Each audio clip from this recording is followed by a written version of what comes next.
No me llaméis dulzura mía, sino amarga, porque en grande amargura me ha puesto el Todopoderoso. Yo me fui llena, pero el Señor me ha regresado con las manos vacías.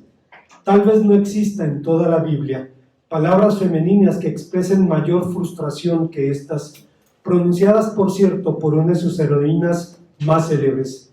Estas palabras cifran los sentimientos de una mujer que entraba en la vejez en condiciones de viudez, de pobreza y de dolor. La vida que había conocido se disipaba como la niebla mientras luchaba por adaptarse a su nueva realidad. Cuando la Biblia habla de los seres humanos, cuando la Biblia habla de los mortales, habla de los hilos que entretejen nuestra existencia, habla de nuestros hechos y relaciones, nuestros sueños, nuestros conflictos, nuestros sentimientos, y de estos seguramente uno de los más intimidantes es la amargura. El doctor Igor, personaje de una de las novelas de Paulo Coelho, dice que todos los seres humanos tenemos amargura en el organismo, en mayor o en menor proporción, así como todos, casi todos, tenemos el bacilo de la tuberculosis. Y tal vez sea cierto, aunque existe una forma de patología, de amargura patológica.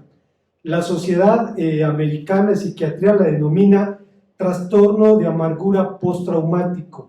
La semejanza con el nombre del llamado trastorno de estrés postraumático no es mera casualidad. Ambos describen trastornos emocionales de efectos retardados. La principal diferencia entre ambos es que mientras el último es consecuencia de eventos graves como la guerra, la tortura, la violación, el secuestro, la amargura puede, sin embargo, surgir de sucesos meramente triviales. Nadie es entonces inmune a los riesgos y a los trastornos de la amargura, sin importar el estatus socioeconómico, la identidad religiosa. Todos somos amenazados por su sombra. Felizmente, la Biblia prescribe un remedio eficaz contra este mal, esa medicina que es la gracia de Dios, que en el caso de Noemí se materializó en 3 hermosas bendiciones. Veamos cuáles son.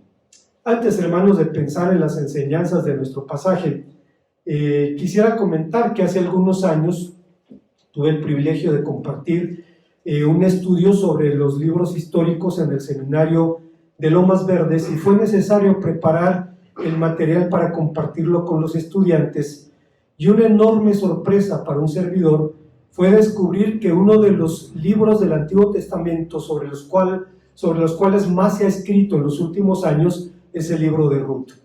Por razones diferentes, el asunto del movimiento LGTB, cuestiones de este tipo, popularizó de pronto el libro de Ruth, y algunas personas le dieron lecturas francamente insostenibles a la luz de la tradición judeocristiana de 2000 años, pero de pronto se convirtió en un libro relevante. Si usted se fija, es un librito de tres páginas, es breve, parece incluso una novelita rosa, una novelita de amor, pero encierra un poderoso testimonio de la gracia de nuestro Dios. Nuestro tema es remedio eficaz contra la amargura, y la palabra de Dios nos dice que ese remedio fue la gracia materializada en primer lugar con la bendición de una familia grande. La realidad de la amargura es motivo de interés para creyentes y para no creyentes. Preocupa lo mismo al ignorante que al docto, al hombre de la calle que al intelectual. Amargura, en el sentido propio, es uno de los 5 sabores básicos, el sabor que se percibe como amargo, dice el diccionario. En el terreno de las emociones, es una sensación displacentera, es decir, desagradable, que incluye sentimientos de aflicción, tormento, tribulación o tristeza mezclada con rabia. Se dice también que la amargura es una forma de depresión, desde la cual la persona se enfoca negativamente en el mundo exterior, sintiéndose tratada injustamente. Obviamente nadie puede ser feliz o tener paz en el corazón si está amargada, y no necesitamos ser especialistas. Ni usted ni yo necesitamos ser psicólogos para identificar a una persona amargada. Son personas enojadas, murmurando constantemente, quejándose, son volátiles, ofensivos, les gusta hacer sentir mal a los demás. Lamentablemente, los efectos de la amargura no se limitan al amargado mismo, sino que trascienden también a sus demás relaciones. El amargado quiere que todos beban de la misma copa, que se intoxiquen con el mismo ajenjo. El amargado acecha buscando prisioneros, tratando de tomar cautivos, pero tarde o temprano los infelices que caigan en la trampa huirán de ellos. Pero el que escapa del infierno sale oliendo a fuego. Si el amargado ya no lo puede controlar, al menos tratará de controlar la forma como los demás ven a su antiguo prisionero. Pero al final tendrá que regurgitar su propia amargura, pues lo que más amarga al amargado es no poder amargar a los demás. El Nuevo Testamento nos advierte sobre los peligros de la amargura. En la carta a los Hebreos capítulo 12, versículo 15, el autor dice: mirad bien, no sé que algunos de vosotros, dejando de alcanzar la gracia de Dios, brote en él una raíz de amargura que os estorbe y contamine a muchos.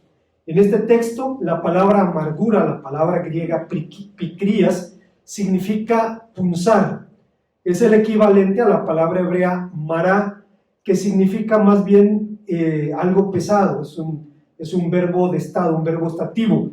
De modo que estar amargado es como cargar un puercoespín vivo en las entrañas.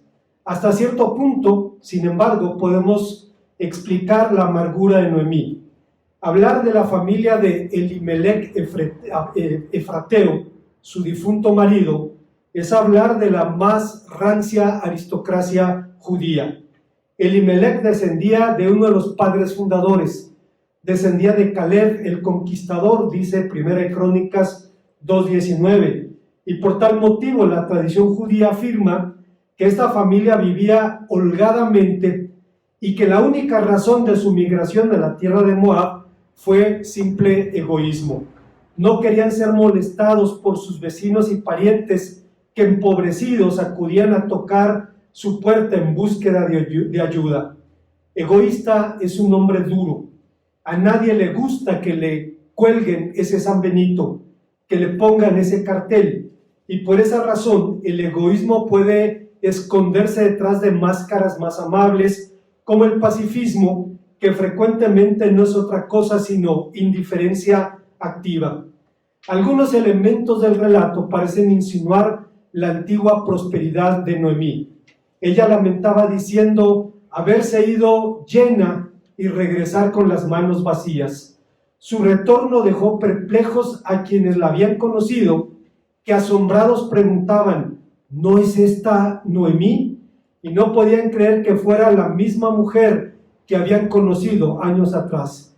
Si efectivamente esta familia migró buscando proteger sus bienes más preciados, es decir, su propio patrimonio, a la larga terminaron perdiéndolo todo. No sería la primera mujer que se enfrentara a la desgracia súbita y tampoco va a ser la última. Ingrid Trovick, la viuda de un conocido predicador alemán del siglo pasado, del hermano Walter Trovick, decía en el marco de la muerte de su marido: el duelo es una emoción que resulta de la experiencia universal de pérdida, de manera que el que sufre la pérdida se adapta de lo que fue a lo que es. Sufrir, es decir, sentir carga de un dolor, y estar afligido, es decir, perder algo o alguien muy preciado, es una parte, tan solo una parte del proceso de duelo. El duelo es un proceso que te conduce de donde estabas antes de sufrir la pérdida hacia donde estarás en medio de tu lucha por adaptarte a los cambios en tu vida.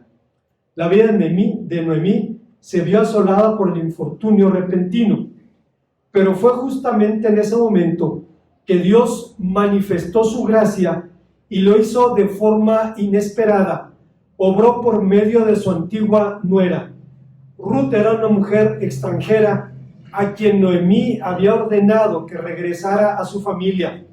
No era de su sangre, no era de su pueblo. De hecho, si usted recuerda, según Deuteronomio 23, era hija de uno de los 7 pueblos malditos por la ley, y el vínculo que las había unido ahora estaba 3 metros bajo tierra. Y sin embargo, Ruth contestó a su suegra con algunas de las palabras más hermosas que encontramos en este libro. No me ruegues que te deje y que me aparte de ti, porque donde quiera que fueres, iré yo, y a donde quiera que durmieres, dormiré. Tu pueblo será mi pueblo, tu Dios será mi Dios. Donde murieres, allí moriré yo, y allí seré sepultada. Así me haga el Señor, y aún me añada, que solo la muerte hará separación entre nosotras.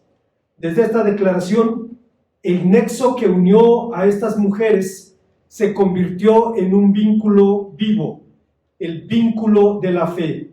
Orfá besó a Noemí y regresó a los suyos, pero dice la palabra de Dios que Ruth se apegó a ella. El verbo apegar es tan gráfico que significa soldar o pegar. Se utiliza en 2 Samuel 23:10, tal vez usted recuerde, cuando se menciona a los héroes de David, se habla de uno que luchó contra todo un escuadrón, dice, los mató defendiendo una parcela de lentejas, y cuando terminó el combate, dice, no podía soltar su espada porque quedó pegada a su mano. El estrés había hecho que se contrajeran sus articulaciones y simplemente no podía abrir la mano para soltar la espada. Es el mismo verbo que se utiliza para hablar de que Ruth se apegó a su suegra. Ciertamente Ruth proveyó compañía a Noemí, pero esta unión posibilitó mucho más que mero compañerismo. Posibilitó el desarrollo de los papeles que ambas mujeres jugarían en una familia más grande que la familia de la carne, papeles que inciden incluso en el desarrollo de la historia de la salvación. Hay una segunda enseñanza que encontramos en el pasaje, y es que el texto nos habla de esa medicina que Dios proveyó para solucionar la amargura de esta mujer. Fue la gracia manifestada. En segundo lugar, en una provisión abundante. Resulta paradójico que Beit Lahem, la casa del pan, sufriera el hambre, pero la penuria forma parte de los ciclos de la vida. El relato nos enseña que si usted no ha vivido etapas de penuria, le tengo una noticia: un día las vivirá. Un día pasará por tiempos difíciles. Forma parte de los ciclos de la vida. Pero debemos recordar, Dios forma nuestro carácter también en esas situaciones. Porque a Dios le importa más nuestra madurez que nuestra felicidad. Le importa más nuestro carácter que nuestros sentimientos. Y Dios utiliza la adversidad para formarnos de esa manera. El relato dice que tras una década viviendo en Moab, Noemí oyó que el Señor había visitado su pueblo para darle pan. Es necesario destacar 2 cosas sobre este versículo. La primera es que en la Biblia el verbo visitar tiene un doble significado. Significa visitar para bendición o visitar para juicio. En este caso significa visitar para bendición. Aquí tiene ese sentido. La segunda cosa que debemos ver es que el mundo de Noemí era muy parecido al nuestro. Era, entre comillas, muy secular, sin milagros, sin prodigios o portentos.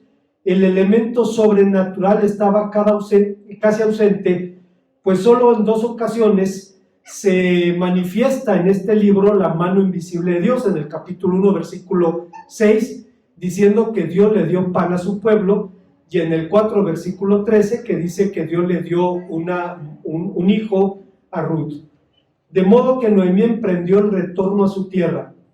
Frecuentemente los migrantes, cuando regresan a sus lugares de origen, son motivados por sueños de repristinación, es decir, por la ilusión de volver a algún punto en el estado original, algún momento del pasado, pero más temprano que tarde descubren que su mundo ha cambiado y que ellos mismos han cambiado.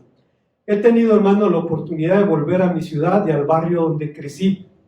Y debo decir que ha sido doloroso ver que los vecinos que sobreviven son unos ancianos decrépitos ahora, sus casas en malas condiciones.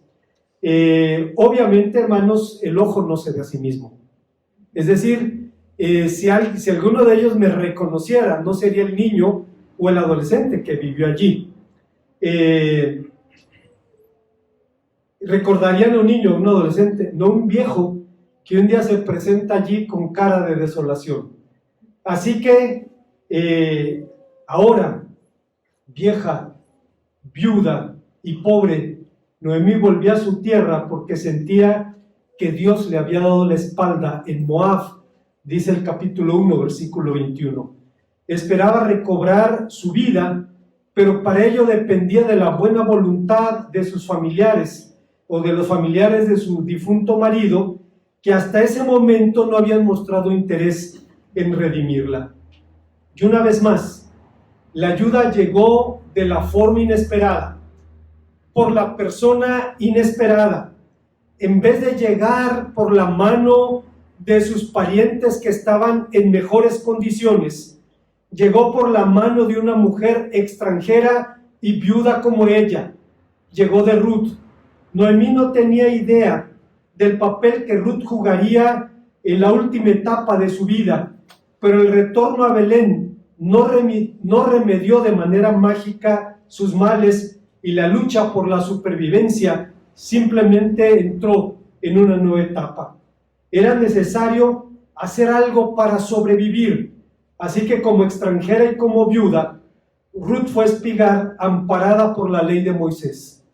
Deuteronomio 24:19 dice: cuando ciegues tu mies y tu campo, y olvides alguna gavilla en el campo, no volverás a recogerla. Será para el extranjero, para el huérfano, para la viuda, para que te bendiga el Señor tu Dios en toda la obra de tus manos. Aunque el cumplimiento de esta disposición dependía de la compasión de los terratenientes, este era uno de los muchos preceptos en los que Dios manifestaba su interés por los pobres, que debemos decirlo, los pobres son los clientes predilectos del Señor, son los que siempre están tocando a su puerta. Así pues, Ruth fue a trabajar al campo de Boaz y halló gracia ante sus ojos.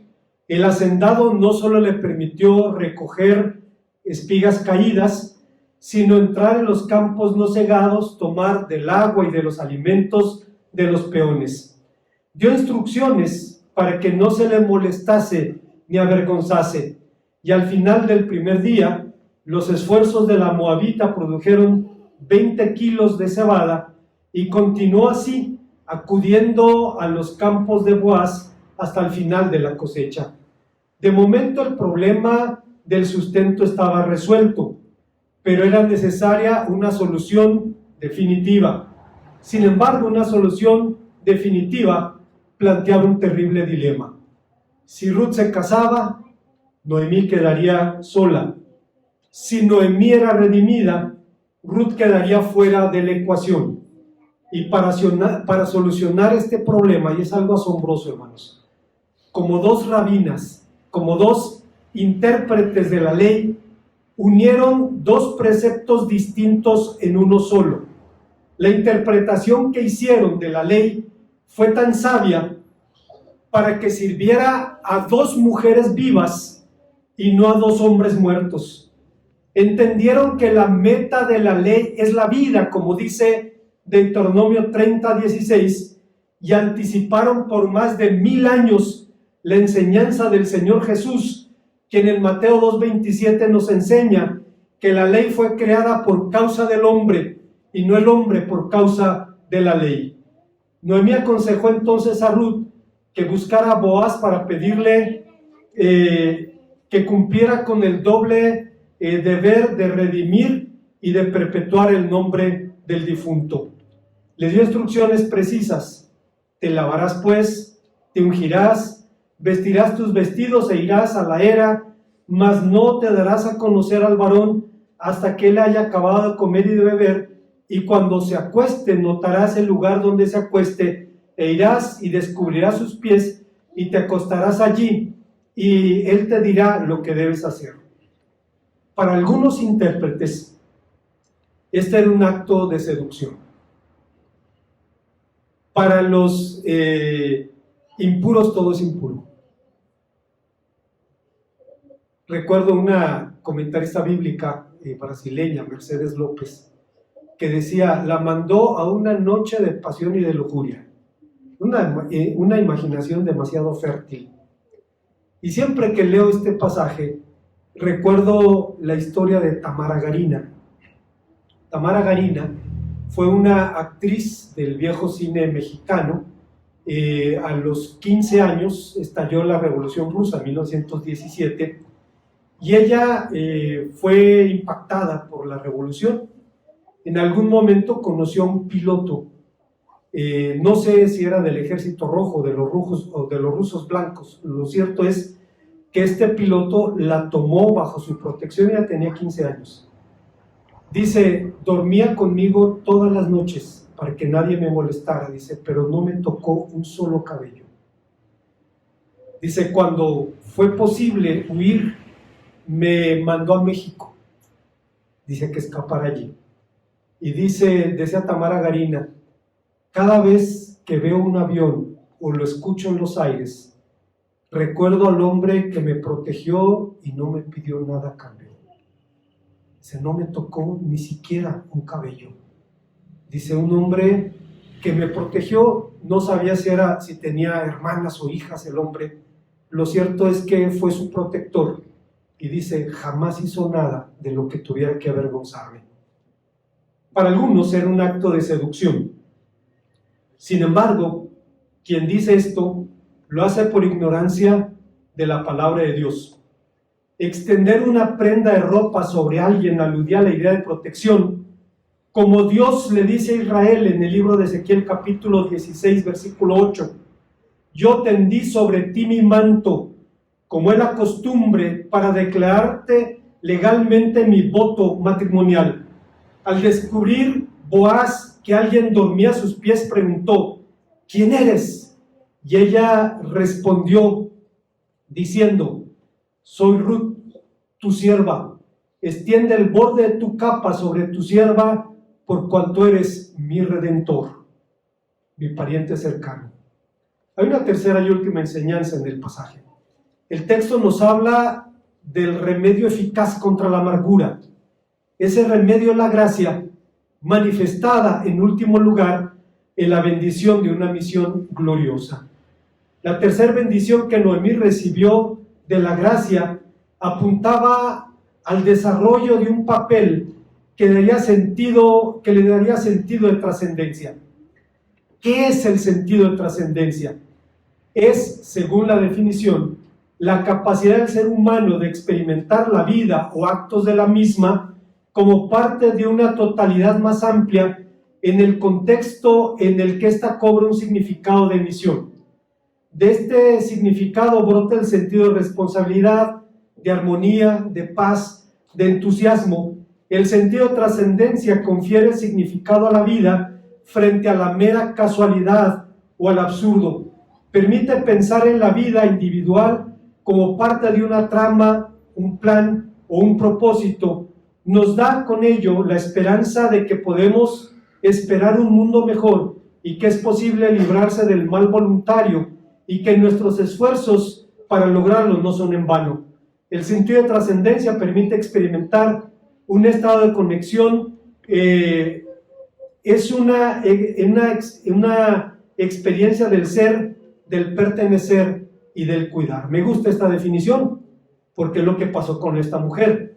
En otras palabras, ahora Noemí tenía una misión en la vida y un rol en la sociedad. Noemí encontró este propósito del ser, del pertenecer y del cuidar en la familia que engendraría a David, el más grande de los reyes hebreos, quien sería ancestro del Rey de Reyes y Señor de Señores, el Rey más grande que este mundo conocerá jamás. Estamos hablando obviamente de Jesucristo. Noemí no volvió a la comunidad, obviamente, con calculadora en mano, pensando lo que iba a recibir de ella. Más temprano que tarde la iglesia aprende también que hay personas que llegan así, buscando obtener algo. Y por esa razón Bonhoeffer decía en su libro Vida en Comunidad: en delante debemos renunciar al turbio anhelo de desear simplemente algo más de lo que Cristo ha fundado entre nosotros. No es, cuando deseamos algo más que la fraternidad cristiana, dice, y vamos a la iglesia buscando quién sabe qué cosa que no hemos encontrado en otro lugar y creemos que vamos a encontrar en la iglesia, introducimos el fermento turbador de los propios deseos. Es justo en este aspecto donde la fraternidad cristiana se ve amenazada por el más grave de los peligros, la intoxicación interna provocada por la confusión entre una fraternidad cristiana real y el sueño de una comunidad piadosa propia de los religiosos. Decía Bonhoeffer, hay personas que llegan a las iglesias buscando quién sabe qué cosa que no han encontrado fuera y piensan que lo van a encontrar allí.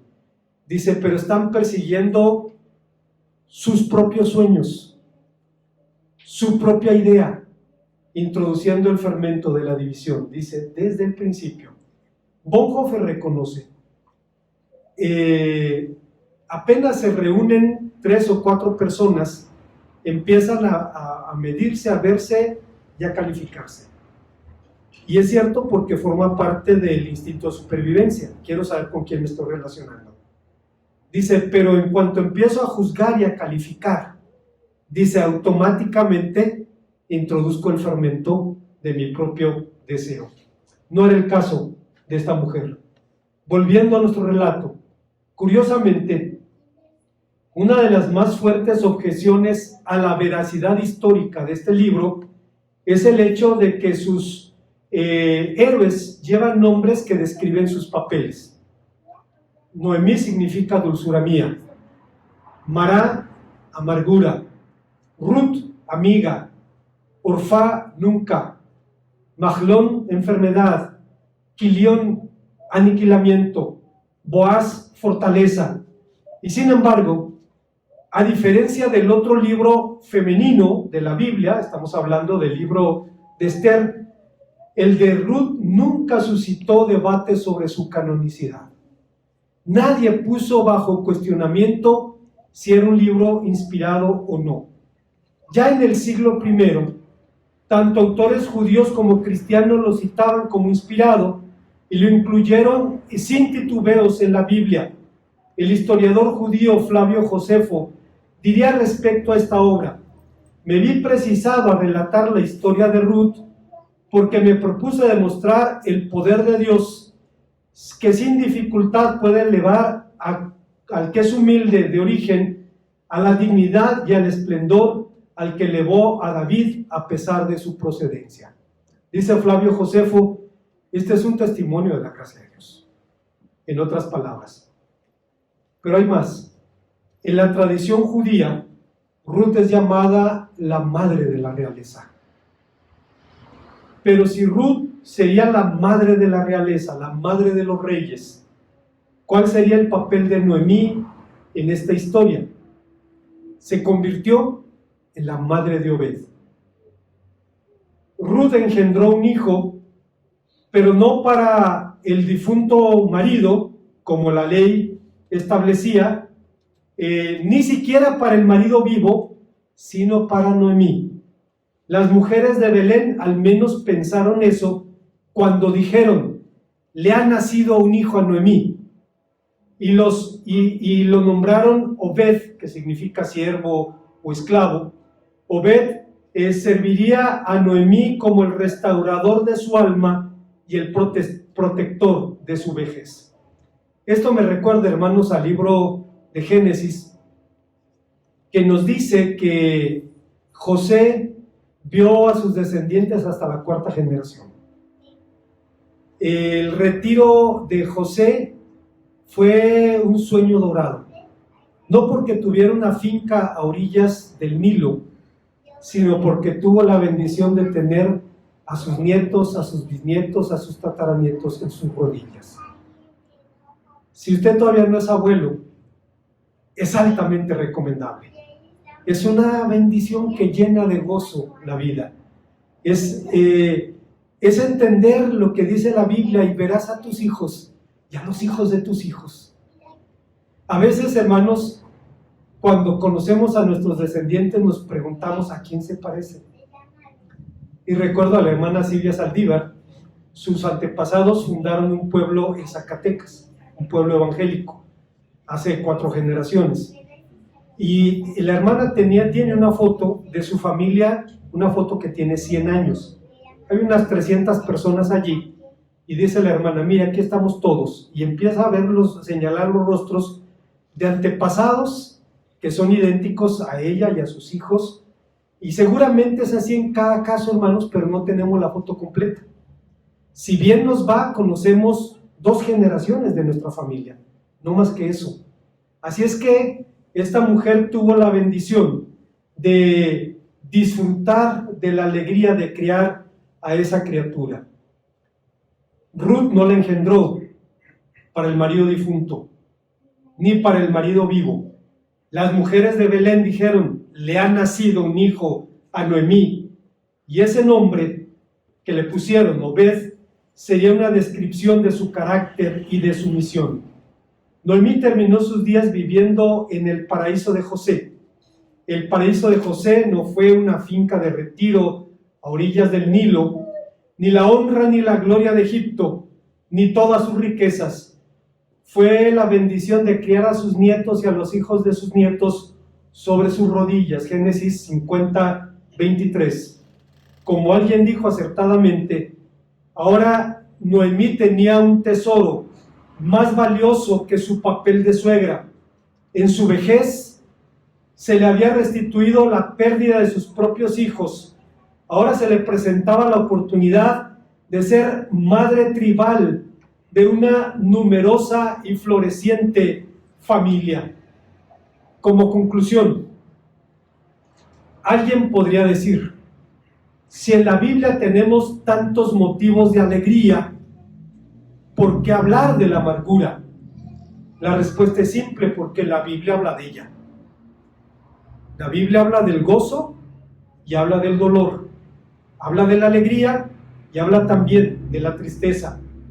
Pero cuando las Escrituras hablan de la amargura, no solo describen el mal, prescriben también la medicina. El mal tiene su origen en el corazón humano. El doctor Igor de Paul Coelho decía: ciertas personas, en el afán de construir un mundo donde no sean amenazados, donde la amenaza externa no puede penetrar, aumentan exageradamente sus defensas contra el exterior, dejando su interior desprotegido.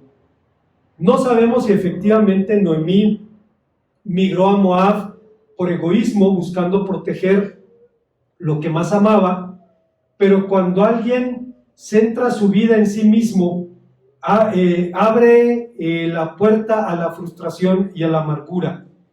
Y debemos recordar, hermanos, que esta puede surgir de eventos triviales en la vida. El trastorno de estrés postraumático puede ser consecuencia de violación, de guerra, de secuestro, de cosas de este tipo. El trastorno de depresión postraumática puede venir de las cosas más triviales de la vida. ¿Cuál es la medicina? Es la gracia de Dios. La gracia, que es el corazón de esta historia. De hecho, la gracia se manifestó en 3 momentos claves en este relato. En el capítulo 1, versículo 8, en el 2:20 y en el 3:10, por medio del prójimo, Dios dio a Noemí por gracia todo lo que por desgracia ella había negado a su prójimo. Si es que es cierto que salieron de su tierra para no ser molestados, entonces Dios le dio por el prójimo lo que su familia le había negado a los parientes.